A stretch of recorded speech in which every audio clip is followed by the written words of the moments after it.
Olá, caro Telespec. Para você que não me conhece, eu sou o Carlos Renan e para você que me conhece também, eu sou o Carlos Renan. E sejam bem-vindos a mais um vídeo do Sexta Dimensão. Bem, geralmente a gente costuma ouvir o termo guerra de narrativas imbuído em um contexto direita versus esquerda. Mas para que esse vídeo não se alongue, eu vou tentar ser o mais imparcial possível e não adentrar tanto o âmago político-partidário e focar mais no prisma comportamental aqui. Meu intuito nesse vídeo é mostrar a você como que The Boys conseguiu criticar a polarização política de maneira não tão sutil e muito competente ainda assim. A primeira temporada já dava boas alfinetadas em algumas questões delicadas, mas foi só na segunda, com a adesão da personagem Tempesta, que de fato a série tornou a questão já trabalhada antes ainda mais pertinente. Isso porque a personagem é um verdadeiro cavalo de Troia para os fãs que encaram o que os super fazem como grandes absurdos. Isso porque ela vem travestida de uma feminista com discursos a princípios polidos e politicamente corretos, que aos poucos muda até revelar uma xenofobia descarada a ponto de incitar um incel a matar um imigrante em uma loja de conveniência. Isso acontece porque, uma vez que não consideram relativizar o discurso da heroína, os seus seguidores acabam por mergulhar em uma idolatria cega. Essa idolatria se manifesta principalmente por meio das redes sociais, e é o que justamente a gente vê por parte das maiorias das personalidades da mídia ultimamente. Haja vista a galera que se contradiz por condenar a postura irresponsável de quem aglomera, mas faz o mesmo quando fura a quarentena para ir jogar uma partida de futebol no meio de uma pandemia. Outro aspecto importante que a gente pode notar na série é a extrapolação dessa crítica social para abarcar também corporações. Vide que a série não poupa sátiras nem a própria Amazon, que para quem não sabe é a produtora e distribuidora da série. A gente pode ver isso no paralelo feito entre a Amazon e a VOT, que é a empresa que gerencia os supers e que expande os tentáculos do seu monopólio por praticamente todos os setores do mercado. E a maneira com a qual a série faz isso é magistral, principalmente no que tange o politicamente correto. A gente vive em uma época em que cada vez mais as pessoas estão se dando conta do poder que elas têm como consumidor, quando conseguem se unir em prol de um propósito ou uma causa social e acabam por exigir um posicionamento eloquente com aquilo que elas pensam por parte das marcas que elas consomem. E de certa forma isso é louvável e é uma prática já bem antiga que precede até mesmo o capitalismo moderno. A gente pode citar, por exemplo, o boicote promovido pela coroa inglesa às colônias que ainda persistiam no sistema escravagista. Só para ilustrar um pouco melhor isso. O problema é que nem sempre o que é estampado no slogan de uma empresa é o que de fato consta em seus princípios ou se reflete em sua política interna. E a gente vê esse espelhamento narrativo sendo usado ao longo de toda essa temporada para acentuar esses contrastes e nos jogar de um lado para outro nessa guerra de narrativas.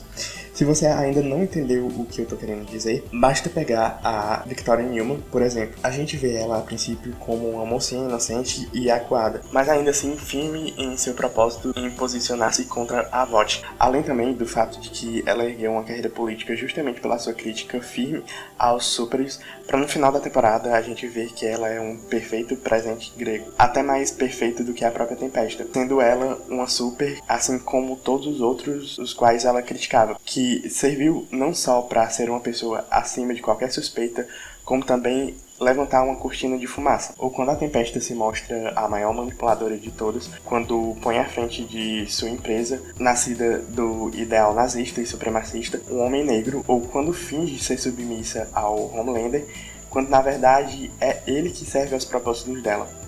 A gente vê também a acentuação dessa guerra de narrativas quando a Stormfront ajuda a restaurar a reputação do Capitão Pátria com robôs, memes e espalhando fake news sobre as imagens que são indubitavelmente reais.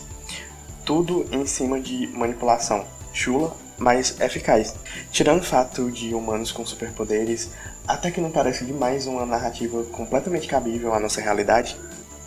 A gente vê também a VOT dando um passo à frente nessa guerra de narrativas, quando de maneira mais refinada ela consegue beneficiar-se fazendo críticas a si mesmo, tanto tendo uma heroína como a Tempesta, que descredibilizava a empresa em toda a oportunidade possível com o público, mas ainda assim não abria mão de seu salário astronômico ou de maneira ainda mais controversa quando deu espaço para Victoria Newman, flexibilizando seu discurso quando a senadora, declaradamente uma inimiga, consegue concordar com a necessidade de se liberar à população o composto V, em termos para que o mesmo não fosse algo restrito a uma elite paragovernamental. No fim das contas, beneficiando a mesma por liberar o composto e fazer a empresa lucrar sem precedentes. Mas na linguagem do que isso só uma referência com algum comediante como a Tata Werneck criticando a própria emissora para a qual trabalha, só para levantar a audiência. Diga-se de passagem, a gente já está cansado de ver esse tipo de flexibilização em discursos na política.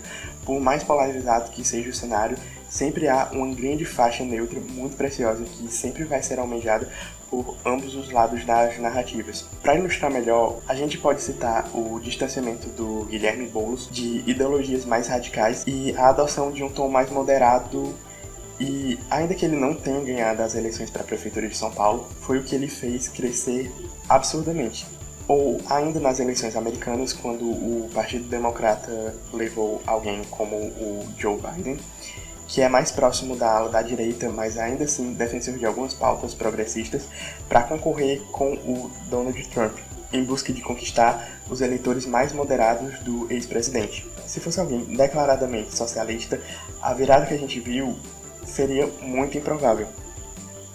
Abandonando um pouco agora a contextualização dessa guerra de narrativas, acho que você já pode estar convencido de que a gente vive em meio a ela. Eu diria que, hoje em dia, a gente vive em uma nova fase do neocolonialismo. Um colonialismo que já não é mais territorial, mas sim ideológico. Nenhum tipo de conteúdo consumido hoje em dia é totalmente isento de parcialidade. Toda e qualquer coisa produzida tem como propósito te persuadir, até mesmo e inclusive esse vídeo. E eu espero ter sido bem sucedido nisso. Muito obrigado pela audiência e até a próxima.